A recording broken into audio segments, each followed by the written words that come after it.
1 pitch. A swing and a drive to deep right, away back, goal! And with that Hemi call, it is time for another episode of the Swingin' It Try podcast, part of the Press Play Podcast Network. I am your host, Mike Voorhees, and across the table, the man, the myth, the legend, my co-host, Brent Spillin. We're back, B-Spills. Oh, Mikey. Good to see you again, my friend. Yes, we are back talking baseball. We're both off our vacations. Yes. Which it's always nice, but it's always nice to be home, too. It is. You know what I mean? And, hey, the Indians have a winning record right now. We do. They completed 3 series since the last time that we recorded, and they're looking up a little bit. Yeah, there's been some ups and downs. We'll probably be getting into some of that. There's been a humongous up, though. There has been. It's this young guy. He's just came up. I don't think many people have heard of him. Yeah. His name is Shane Bieber. Yeah, I don't think anybody's heard of him. Yeah, Who's I don't that know. guy? The dude is not human. I think he's a robot. I got a take on Mr. Bieber, but we'll save that for a little bit later. I know. I feel like he's like one of those, like the Marvel movies and shows and stuff. I feel like he's a superhero. He's not built from the same. He's got a cannon for a right arm. So, but anyways, we'll get into him a little bit later. Yeah. But yeah, Mike. So how you doing, man? I'm good, man. How about you? It's I'm doing midweek. all right. It's Tuesday. Yeah, we're getting ready for some snow here in Akron, Ohio, which kind of sucks. Not but loving let's that. get over it. It's fine. But it's coming. If that gets us closer to summer, that's fine. That's right. The sun is coming. Yeah. The warmth is coming. Absolutely. There's going to be Swimming, tons of baseball. Let's go. Yeah, it's gonna be nice, man. Hitting up. I always want to say Jacobs Field. I just can't not do it. It will always be be Jacobs Field. I know. It's Progressive Field. Yeah, sorry. Up at Progressive Field. Jacobs Field, because that's what it was when we were younger. Right, exactly. Speaking of Progressive Field, they just announced that stadium capacity is going up. I heard that. So they were running about 10,500. Now they can have 14,000 fans. So we're going in the right direction. I cannot wait for that stadium to be packed at the corner of Carnegie and Ontario on a Saturday night. They're bringing back Dollar Dog Night. Yes. They're bringing back fireworks. Oh, yeah. Let's go. Baseball is back. Oh, I didn't hear baby. the fireworks part. Yeah, that's one of the things that they're bringing back in May. That's right. It's up to 40% capacity, Yep. which unfortunately they've not even been filling up to 30%. But I heard that Yankees series coming up is sold out. Yeah, and there's going to be somebody here at this table that will be in attendance at one of those Yankees games, and it's not you, Brent Spillin. It's not. Oh, thanks a lot for the invite. The wife and I, we actually are going to go up and catch the game on Saturday night. I'm really excited about it. I think it'll be fun, a little date night, a little baseball. Yeah, there you go. It's all right. We'll do a man date later. All right. We'll do a man date. And the double date didn't work out this time because we're unavailable, but hey. I know you're going to have fun up there. I can't wait. Bring those hand warmers or those hot hands. I'm going to have to wear something. I'm going to have to wear long johns. Couple pairs of socks. Something.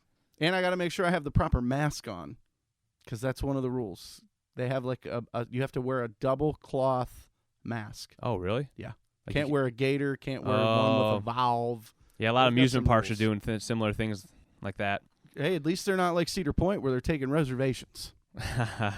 I know that's your place. I know you love Cedar Point. I am, so you don't stop. Have you stop put in your reservations? talking about Cedar Point. I'm not talking bad. Have you just put in your reservations? I'm just kidding. For the Top Fuel Dragster and Millennium Force. You can't until April 26th. I knew you would tell me. You can't reserve. If you're a pass holder, you can't reserve. I knew you would know. Any days until then. But we're not talking about Cedar Point. Let's talk baseball. I would, yeah.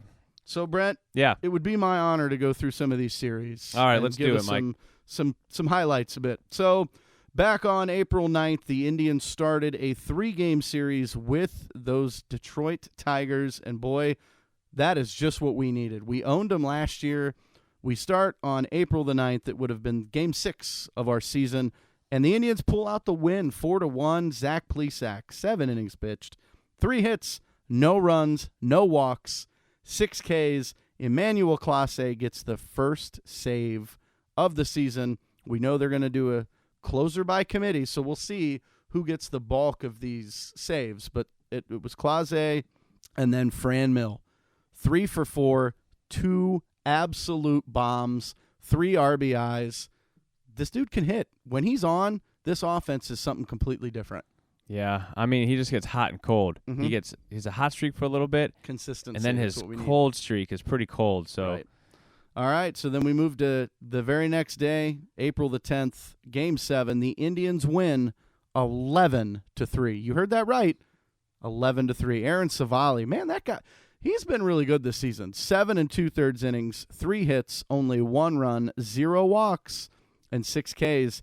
The offense was led by not 1, not 2, not 3, not 4, 5 home runs by this offense.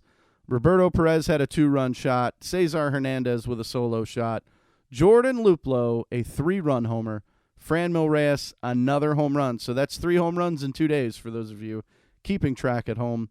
And then Andres Jimenez, a 2-run shot. I mean, Jordan Luplow was 2 for 5 with 5 RBIs. He actually had a second home run in this game. Unfortunately, the umps blew the call, made it a double. A bases clearing double. I think it would have been another 3-run homer.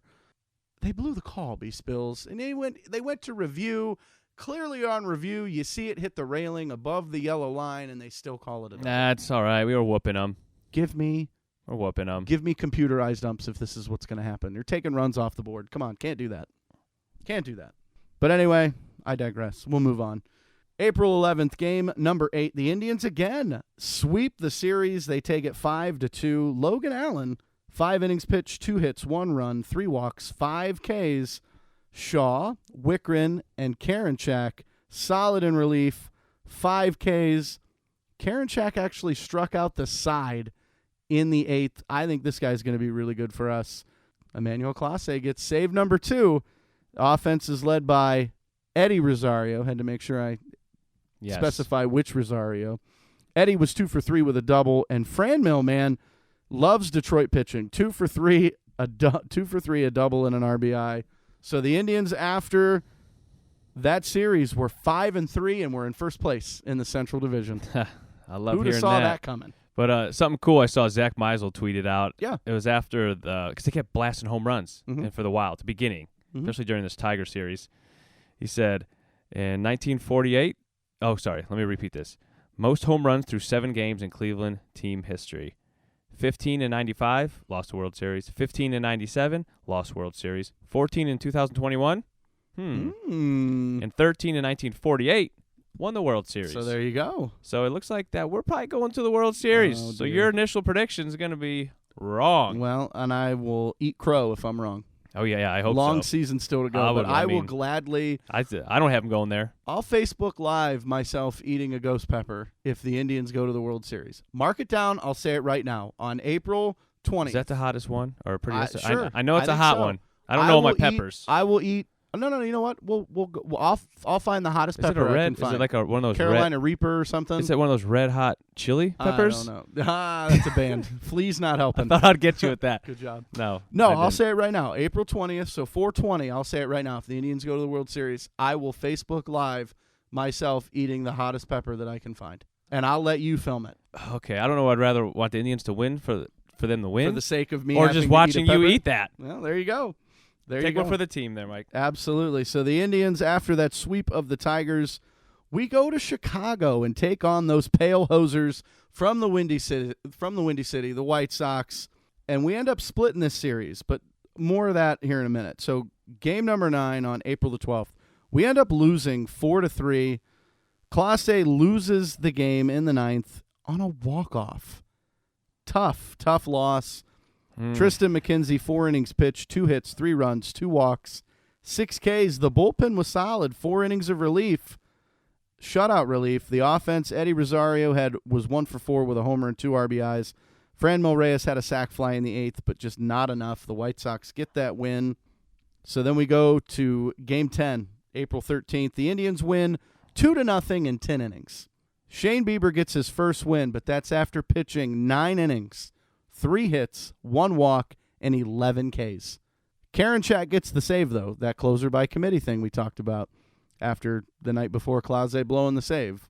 So Karinchak gets the save, offense led by Roberto Perez, who gets the RBI single in the 10th, and Ahmed Rosario, a pinch hit RBI double in the 10th. We're thinking, okay, we're all right. Indians move on. to game number 11, and the Indians get no hit. No hit, Brent. Carlos Rodon, 7 Ks, 114 pitches, and we get no hit. It almost was a perfect game if it wasn't for Roberto Perez getting hit in the toe, which that was uproar too, because it looked like he moved his foot towards the ball to take the hit. But I'm going to say this. As a baseball fan, I love seeing it. You do what you can to get on base and get that pitcher out of his rhythm. I know. It's like history was being made, but I'm like, I don't care. I don't want to see a perfect game thrown against us, especially the White Sox. That's my least favorite AL Central team. Well, the Zach Plesac got shelled. He didn't even pitch an inning. He didn't even make it out of the first. 7 hits, 6 runs, no walks, no Ks. I mean, that's enough. That's a tough night for him. But we'll digress. The Indians take it on the chin. I will say the Indians have never, a perfect game has never been pitched against them. Well, that's good. Well, actually, there was the Galarraga guy in Detroit. That one I kind of feel bad about. Like that one, that was a perfect game. The ump ruined replay now would have overturned that. Right. All right, we'll move on. Indians on April the 15th, game number 12. We win 4-2. Man, Aaron Savali, 6 innings pitched, 5 hits, 1 run, 2 walks, 4 Ks. Clase back to get his 3rd save. Offense is led by J. Ram, Jose Ramirez, 1 for 4 with a home run, 2 RBIs. Andres Jimenez chips in with an RBI ground out. So after that series, the Indians are 7-5, and we're tied for first. So that's not bad. Like it. Then we go to the Ohio Cup, the battle for Ohio. Bring in those Cincinnati Reds led by Tyler Naquin. Haha, do you like that, Brent? Yeah, exactly. You rolled your eyes. I saw it. So the Indians. We could use them in our outfield right now. Well, we'll talk about that here in our lineup. We'll talk about that here in a little bit. So we have a 3-game series against the Reds, and we just absolutely did not show up. For the first game on April 16th, we lose 10-3. Logan Allen, 2 innings, 3 hits, 5 runs.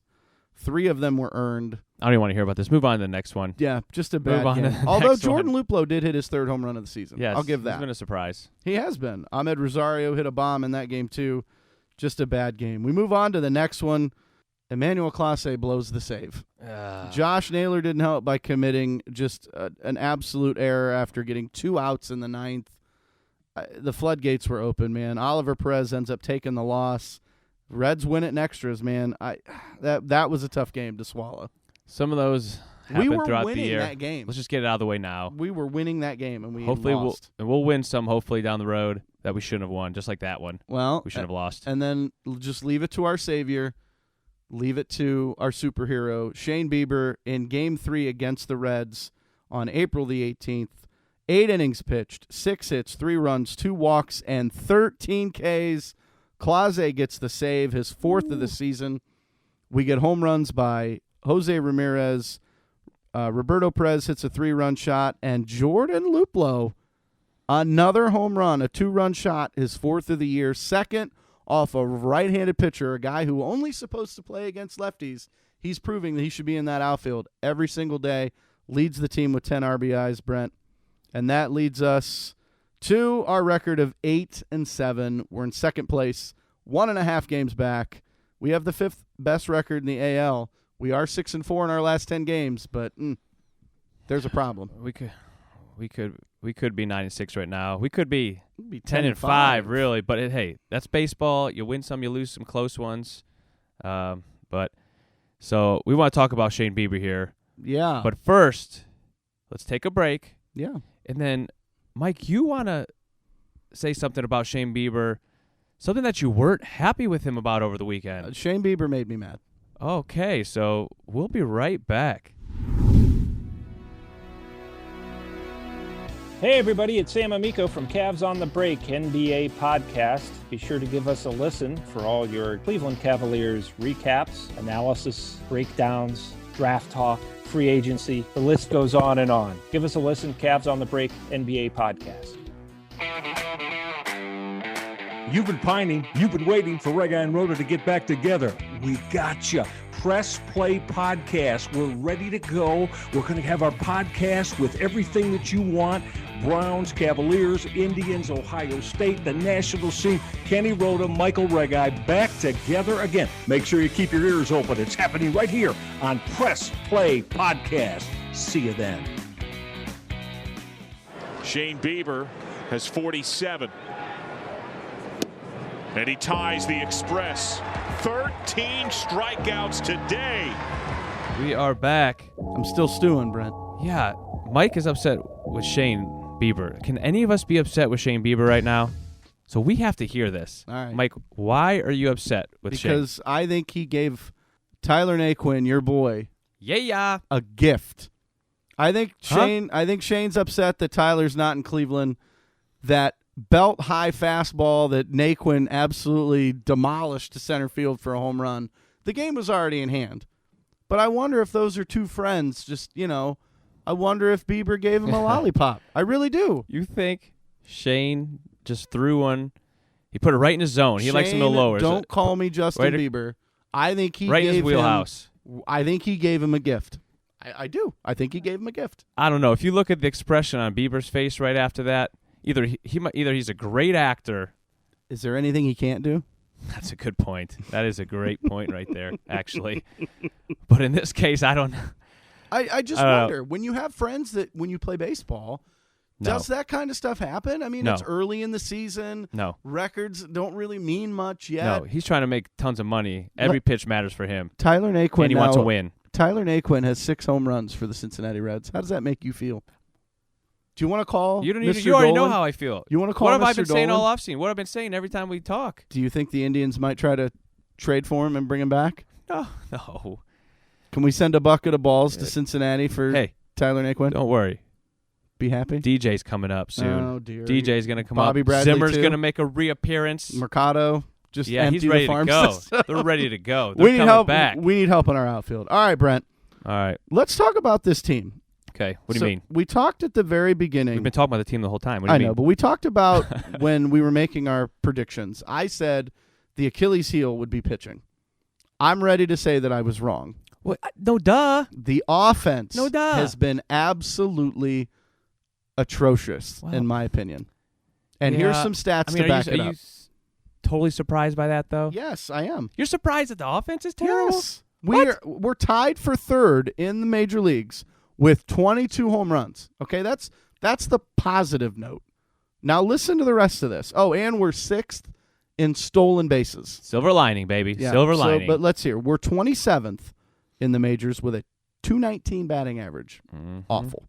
We're 24th in RBIs with 54, 26th in on-base percentage with .286. We're 25th in strikeouts with 100. We've struck out 127 times. That's a lot. Yeah. We've drawn 50 walks, which we're 16th in the league. Okay, middle of the pack. And we're 27th in hits with 101. Nah, those aren't great stats, B-Spills. They're not. But guess what? What's that?